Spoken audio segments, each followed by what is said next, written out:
Oke, kita ketemu kembali melalui kanal Bijak Gerak bersama saya Agus S. Malma. Masih dalam rangkaian dengan video sebelumnya, dan ini juga direncanakan akan nyambung dengan video-video yang berikutnya ya. Tetapi untuk kali ini saya mungkin masih pada tahapan memberi penjelasan ya, memberi penjelasan bagaimana sosial dari kebebasan informasi hari ini ya. Jadi secara dominan memang di masyarakat ada semacam berlaku pernyataan yang sering disebut bersumber dari sejarah Islam ya, bahwa pernyataan lihatlah apa yang dibicarakan, jangan lihat siapa yang berbicara. Jadi orang diminta kalau pembicaranya baik, walaupun yang bicara itu belum tentu kita kenal, dan mungkin kita kenal juga kita belum tahu maksud di dalam dirinya, ibaratnya ya kita harus melihat apa yang disampaikan dalam pembicaraan yang bersangkutan istilahnya ya. Jadi ini saya kira juga menjadi satu catatan ya, bagaimana ternyata ada sisi lain dari situasi komunikasi. Misalnya sisi lain itu ya gimana kita mau dengar pembicaraan orang yang bukan ahlinya misalnya begitu kan. Tapi akhirnya kita tahu bahwa dalam batas tertentu ada situasi, bahkan ajaran agama pun ibaratnya ya kan, itu ada batasan-batasannya istilahnya. Ya, jadi ini yang kemudian menjadi salah satu kondisi yang membuat saya harus mengklarifikasi dulu nih istilahnya. Karena saya khawatir pendapatnya mungkin kurang bisa dipahami, tapi karena keluar dari orang yang kita percaya, ya kita pakai pendapat itu misalnya. Nah ini yang tentunya di era sekarang orang sering mengeluhkan bagaimana berita dan informasi dan pernyataan di media sosial itu simpang siur misalnya, tetapi sama-sama harus kita perhatikan kadang-kadang. Nah, untuk memperhatikan itu kan kita kemudian membuat ukuran ya kan. Ini sumbernya dari mana? Pernyataan satu orang atau satu kelompok misalnya itu dasarnya apa misalnya gitu kan. Nah, kalau belakangan yang menjadi dasar umum adalah asumsi mengenai kepentingan politik misalnya. Ya, kalau kepentingan politik kan berarti kan kita bicara legitimasi ya. Kita bicara legitimasi artinya pada hitungan sebagai apa kita berpolitik istilahnya. Bahkan ketika kita bicara soal gerakan misalnya, tentu pertanyaan itu juga berlaku ya. Sebagai apa kita mensikapi pemerintah istilahnya. Ya, kalau kemudian pertanyaannya seperti zaman 80-an dulu, mahasiswa berdebat apakah gerakan moral, apakah gerakan politik, lalu kemudian juga membahas juga beberapa generasi gerakan itu membahas apakah rancangannya itu perbaikan sistem atau rancangannya adalah perbaikan pribadi-pribadi di dalam sistem itu misalnya gitu kan. Nah ini memang sesuatunya sudah tidak langsung berhubungan dengan peta politik hari ini, tetapi sekurang-kurangnya kita juga bisa melihat gitu kan, bahwa ketika ada dua arus ya, entah itu arusnya disebut berpisah atau bertentangan atau tidak antara gerakan moral dengan gerakan politik, walaupun kemudian apa ini wujud sosialnya ya kan. Nah lalu kemudian generasi aktivis 90-an mungkin sering menggunakan istilah eksperimentasinya seperti apa istilahnya. Sehingga kemudian walaupun secara garis khusus itu ada ya jelas ini militerisme misalnya atau feodalisme Soeharto nih misalnya yang menjadi menghambat kemajuan misalnya gitu kan. Lalu kan kita bicara solusinya apa istilahnya. Lalu bicara juga kemudian kan orang bicara ya solusinya adalah pengkaderan misalnya, pengkaderan. Cuman kan kemudian orang bicara dalam posisi tertentu, norma kader itu kan adanya ikatan-ikatan politik dalam satu organisasi yang terpimpin secara terukur dan seterusnya gitu kan. Sementara kita tahu ya kan, ya beda situasi setelah reformasi dengan sebelum reformasi ya kan. Untuk mengkader orang itu kadang-kadang nggak cuman berdasarkan keberanian ya kan, kadang-kadang diuji dengan segala macam wacana, dengan segala macam penguasaan teori dan seterusnya gitu kan. Tapi oke lah, mungkin saya tidak mendapatkan yang ideal karena mungkin terbatasnya jaringan saya misalnya gitu kan. Tetapi saya melihat di banyak kelompok, di banyak organisasi ada istilah itu, istilahnya pengkaderan misalnya gitu kan. Nah ini tentunya beda ya kan, karena situasinya yang perbedaannya itu agak jauh gitu kan, agak jauh. Kalau dulu kita nyari massa, setelah reformasi massa mencari kita ibaratnya. Ini bukan soal GR ya, tapi posisinya adalah ya jelas, walaupun ukuran tingkat partisipasi massa itu sebatas yang prosedural misalnya, tapi mereka datang ikut pemilu itu kan ibaratnya mencari pemimpin ibaratnya gitu kan, dengan andaian berubahnya sistem pemilu misalnya gitu kan. Nah, artinya pada posisi inilah kita bicara kembali pada posisi apa yang menjadi disiplin kita istilahnya, disiplin politik, disiplin moral, atau itu bukan untuk kita masing-masing pribadi. Disiplin itu adalah ketika kita sudah dalam satu kinerja organisasi misalnya gitu kan. Nah, itu tentunya berbagai macam andaian ya, berbagai macam andaian bisa berkembang dari situ. Nah, saya menyampaikan ini terutama ketika pada situasi tertentu, seandainya pun kita mengambil sikap sebagai aktivis ya kan sudah tidak pada momentum politiknya, tidak lagi misalnya demo lalu kita menuntut pemerintah untuk ini untuk itu, menuntut ini untuk itu misalnya gitu kan. Karena secara analisis sumber daya misalnya gitu kan, loh yang memerintah saat ini kan kadang-kadang juga awalnya sebagian adalah mengikuti gerakan gitu kan. Artinya teman-teman yang mungkin hari ini tidak berpolitik lalu kemudian proklamasinya adalah menjadi aktivis selamanya misalnya, ya dia harus bersikap juga secara fair gitu kan, bahwa yang memerintah hari ini mungkin ya sebagian dia diproses dalam pengkaderan yang sama istilahnya gitu kan. Nah, itulah makanya kan kemudian kalau zaman dulu kampanye isu misalnya, kampanye isu, opinion building supaya masyarakat berpartisipasi misalnya. Kalau sekarang kan ya opini sudah bahkan mungkin ya bukan soal rahasia lagi istilahnya, banyak hal justru sudah dibicarakan secara terbuka di media massa. Atau kemudian berkembang ada media sosial istilahnya gitu kan. Nah, ini maksud saya. Jadi itu hal-hal yang kemudian kebebasan politik termasuk dalam hal ini kebebasan berpendapat, kadang-kadang tadi ketika tidak bisa dijelaskan, kita tidak pedulikan siapa orangnya, tapi kita perhatikan pendapatnya, tentu kita lacak ininya kan, argumentasinya istilahnya. Nah, apakah dia membicarakan pekerjaan orang lain, ya kan? Lalu dengan kepercayaan setelah dia bisa menjelaskan itu, dia mengatur pekerjaan orang lain, misalnya. Nah, inilah kemudian ada istilah politisasi di situ. Dan ini kadang-kadang melelahkan terus terang saja menghadapi hal-hal seperti itu. Lebih lelah daripada demonstrasi, ibaratnya gitu kan. Nah, ini hal-hal yang berkembang dari situasi di Indonesia 20 atau mungkin hampir 30 tahun terakhir istilahnya. Ya, jadi ini yang kemudian memang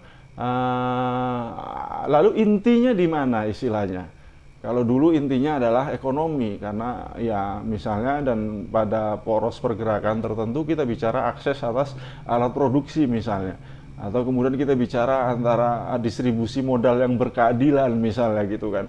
Nah, itu kan isu-isu dasar ya, isu-isu dasar yang sekali lagi kalau cuma opinion building ya justru kita seperti menggadaikan keberdayaan kita sendiri istilahnya. Ya, jadi itu yang kita pertahankan. Kenapa ya mungkin ini bukan mimpi saya yang bisa untuk generasi saya ya. Ini mungkin mimpi saya untuk generasi yang tidak sebatas subjek seperti saya istilahnya. Ya, artinya keberdayaan itu menjadi tergadaikan ibaratnya. Nah, memang sih ada salurannya kemudian. Oke lah, nggak dimuat di media massa juga nggak apa-apa, kita pakai media sosial misalnya. Cuman kan kadang-kadang ya kita tahu bahwa akhirnya tadi kembali ke mindset yang cukup mainstream ya, maksud saya mainstream yang cukup signifikan di masyarakat kita. Ya, unzur makola wala tanzur mangkola, kata ujaran dalam agama Islamnya begitu. Walaupun itu bukan Al-Qur'an tapi itu berlaku. Ya kan, cuman kan jujur saja untuk menanggapi hoax, apa iya kita akan perhatikan semua pendapat karena terlepas dia teroris atau apa misalnya gitu kan. Karena kalau dia nggak kita perhatikan, dia mungkin mendapatkan perhatian dari orang asing misalnya. Wah itu bahaya, misal contohnya begitu contohnya. Nah inilah maksud saya kadang-kadang yang namanya politik juga perlu kebesaran hati ya, seperti orang ngomong rohani juga di politik juga istilahnya gitu kan. Atau dalam hal tertentu walaupun matematikanya jelas ya, statistiknya harus berdasar ya kan. Kadang-kadang juga melibatkan pendekatan budaya, satu bahasa seni misalnya gitu kan. Nah itulah situasinya. Nah ini maksud saya proses di Indonesia yang begitu rupa, warna-warninya beraneka macam dan masing-masing warna istilahnya punya cukup kesan yang kuat ibaratnya gitu kan. Ini menjadi contoh dari banyak proses sosial di banyak negara lain istilahnya. Ya misalnya model partisipasi publik misalnya. Model partisipasi publik ternyata juga di Indonesia sudah sampai pada tawar-menawar anggaran istilahnya. Bukan tawar-menawar ya, sebenarnya artinya transparansi anggaran misalnya. Karena mungkin kita agak sedikit menunda pertanyaan tentang bahwa anggaran ditopang dengan utang misalnya gitu kan. Kita mungkin pertanyaan dasarnya misalnya ya kalau ditopang dengan utang apakah penganggarannya itu nanti nyambung dengan skema pembayaran utang ya. Kalau nggak nyambung dengan skema pembayaran utang lalu anggaran ini nantinya mau mengalokasikan kemana tagihan-tagihan dari utang itu istilahnya kan begitu. Nah ini contoh-contoh bagaimana situasinya banyak sekali yang menjadi catatan yang dari perkembangan di Indonesia istilahnya. Ya mungkin generasi sekarang secara pendidikan tentu saja kita banyak kemajuan ya. Cuman kadang-kadang relasi sosialnya ya relasi sosial ya kita tahu bahwa yang hari ini masih kita pelajari di bangku kuliah mungkin di kementerian apa gitu sudah dirumuskan jadi kebijakan istilahnya ya kan. Nah ini maksud saya, jadi sampai-sampai ada pertanyaan sebenarnya pendidikan kita ini dalam hal secara sistem itu posisi sistemiknya di mana pendidikan ketika ternyata ya nanti begitu lulus sarjana nilainya bagus dia karya cum laude misalnya gitu kan. Tapi begitu masuk dunia kerja loh, kok cuman jadi apa maksudnya kok apa yang saya pelajari di kuliahan ternyata di sini cuman cukup dijawab dengan clipping koran ibaratnya gitu kan. Nah itu contohnya begitu. Jadi tentunya ini juga memang yang saya bilang tadi ketika apakah memang harus ke situ. Padahal kan kita sudah berpolitik dengan menjadi aktivis misalnya. Nah justru itulah di situ kita kemudian menangkap semacam tata kelola sumber daya yang barangkali kadang-kadang tadi justru keberdayaan kita sendiri kita abaikan istilahnya. Mungkin karena kita takut ya namanya juga ini kan tidak perlu pencitraan misalnya. Padahal ya pencitraan atau tidak itu saya kira masalah psikologi komunikasinya istilahnya. Tapi yang jelas bahwa segala sesuatunya itu dalam posisi direkam artinya ya saya sering menggambarkan begitu istilahnya. Beberapa negara bisa membaca kapasitas produksi di Indonesia karena Indonesia pesan mesin produksinya dari sana. Kalau dia pesan setahun 10 mesin berarti kan tinggal dikali aja kapasitas mesin itu misalnya 100 ton misalnya. Berarti per tahun Indonesia dikali 10 100 tonnya ibaratnya. Nah, ketika ternyata belakangan Indonesia masih impor dengan kebutuhan tersebut istilahnya, berarti kan alat produksinya nggak berjalan nih. Apa ini? Apa karena teknologinya nggak jalan kah? Atau karena memang tadi kita nggak mengintegrasikan skema pinjaman dengan skema pembayaran utang dengan melalui anggaran yang berimbang misalnya gitu kan. Ya itu mohon maaf. Jadi ini saya kira juga menjadi pertanyaan besar karena bagaimanapun memang kadang-kadang juga ada asosiasi ini ya yang relatif antara satu pandangan politik atau rencana ekonomi atau pemahaman sosial misalnya itu kan ya saya kira nggak semuanya seperti buku bab 1 sampai bab penutup misalnya berurutan misalnya. Kadang-kadang ya satu media mengatakan hal yang sama tetapi tentunya dengan tekanan yang berbeda istilahnya. Bahkan mungkin timing pemberitaan yang berbeda ibaratnya. Ya kan? Yang menjadi berita utama hari ini di media A mungkin baru bulan berikutnya menjadi headline di media yang lain istilahnya. Dan begitu sebaliknya istilahnya. Nah, ini maksud saya melihat memang bukan soal kita mau memuji atau mencela Orde Baru ya, tapi kadang-kadang dalam hal merekam keseluruhannya ini Orde Baru punya maksud di situ kadang-kadang, walaupun pengelolaannya kemudian tiba-tiba semua media diawasi misalnya gitu kan. Padahal mungkin posisinya kita pengen mengukur nih gitu kan, istilahnya yang menjadi pusat komitmennya, sentral komitmennya itu di mana istilahnya dari berbagai macam berita itu gitu kan. Tapi karena mungkin pendekatan pengawasan intelijen, orang mengatakan bahwa itu adalah pembatasan terhadap media pada saat itu misalnya. Padahal mungkin ya itu dilakukan sebenarnya oleh lembaga-lembaga swasta misalnya, dan Indonesia mungkin opininya akan sering opininya itu patah, bahkan dengan istilah disebut opini saja kita udah wah iya ya ini opini, ini nggak ada dasarnya, kesannya nggak ada dasarnya ibaratnya gitu kan. Padahal mungkin kan ada berbagai macam pilihan yang reportasenya atau apanya misalnya, yang itu menjadi bahwa itu bukan sebatas opini, itu adalah abstraksi istilahnya dari sekian data dan seterusnya misalnya gitu kan. Nah ini hal-hal yang mungkin saya kira juga problem politik sebagai problem pengetahuan istilahnya. Karena ketika gerakan mahasiswa mengkritik pemerintah, ya kan, sementara pemerintahnya seperti saya bilang tadi soal bahwa itu menggunakan teori A misalnya kan, dan mahasiswa mempelajari teori itu di kampus misalnya, loh berarti kan ini siapa nih distributornya ibaratnya gitu kan, distributor dari teori-teori ini siapa misalnya.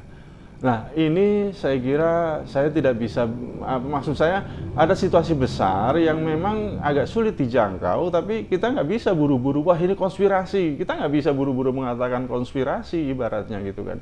Nah ini hal-hal yang menurut saya seperti itu. Jadi ini semoga saja bisa menjadi tambahan wawasan buat